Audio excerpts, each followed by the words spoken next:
লাইলাতুন নিসফি মিন শাবান প্রচলিত শবে বরাত উপলক্ষে আমাদের করণীয় কি? বিশেষ করে এই রাতে মসজিদে ওয়াজ মাহফিল, দোয়া দুরূদ, ইবাদত বন্দেগী এবং নানা ধরনের খানাদানার আয়োজন করা হয়। কোরআন সুন্নাহর আলোকে এগুলো ঠিক কিনা জানালে উপকৃত হব। ভাইরা আমার, লাইলাতুন নিসফি মিন শাবান যেটাকে আমরা শবে বরাত বলি, এই লাইলাতুন নিসফি মিন শাবানে আল্লাহ তাআলা হিংসুক এবং মুশরিক ছাড়া বাকি মানুষদেরকে, বাকি মুসলমানদেরকে আল্লাহ তাআলা সাধারণ ক্ষমা ঘোষণা করেন মর্মে একটা হাদিস আছে। এছাড়া আরো বেশ কিছু হাদিস আছে যেগুলোর কোনো না অনেকগুলো সনদের মধ্যে কিছুটা দুর্বলতা আছে, কিন্তু মোটের পরে এ রাতের ফজিলত সুসাব্যস্ত এবং প্রমাণিত। কিন্তু এর মানে এই নয় যে এই রাতকে কেন্দ্র করে আমরা যা করি আমাদের দেশে তার সব সঠিক।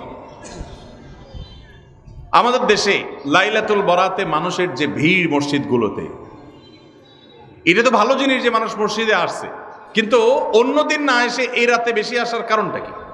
লাইলাতুল কদর বেশি ফজিলতপূর্ণ নাকি এই রাত বেশি ফজিলতপূর্ণ? লাইলাতুল কদরের সাথে কোনো তুলনা চলবে? সেই রাতে মানুষ কি এত বেশি ইবাদতের চেষ্টা করে? তাহলে এই রাতে এত বেশি চেষ্টার রহস্যটা কোথায়?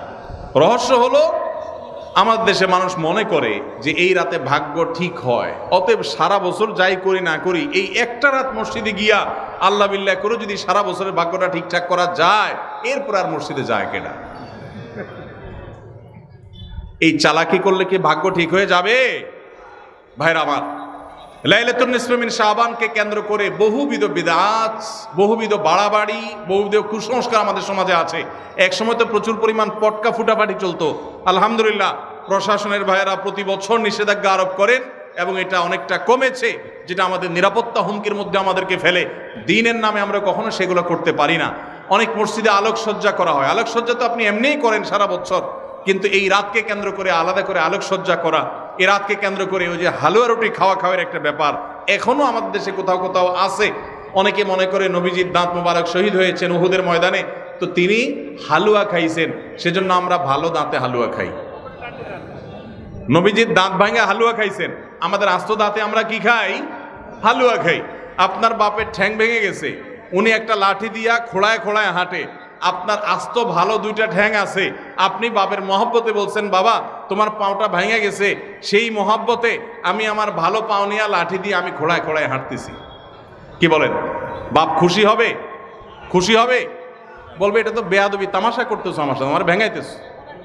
নবীজি সাল্লাল্লাহু আলাইহি ওয়াসাল্লাম দাঁত মোবারক শহীদ হয়েছে বাতিলের বিরুদ্ধে জিহাদ করতে গিয়ে। আপনি বাতিলের সাথে আঁতাত করবেন আর হালুয়া খায়া নবীজির সুন্নত আদায় করবেন, এর চেয়ে বড় হাস্যকর জিনিস আর হতে পারে না। অতএব সব ধরনের বাড়াবাড়ি কুসংস্কার আমাদের বন্ধ করতে হবে। এমনকি এই রাত উপলক্ষে মসজিদে দোয়া দুরূদের জন্য সমবেত হওয়া, এ রাতে মানুষকে ডাকাডাকি করে একেবারে এই রাতের ফজিলতের জন্য মসজিদে সবাই একত্র হওয়াকে যারা জরুরি মনে করেন তারাও ভুলের মধ্যে আছেন। ব্যক্তিগত ইবাদতে আল্লাহর ক্ষমা পাওয়ার জন্য চেষ্টা করতে পারেন, সেটা ভিন্ন বিষয়। আল্লাহ আমাদেরকে বোঝার তৌফিক দান করুন।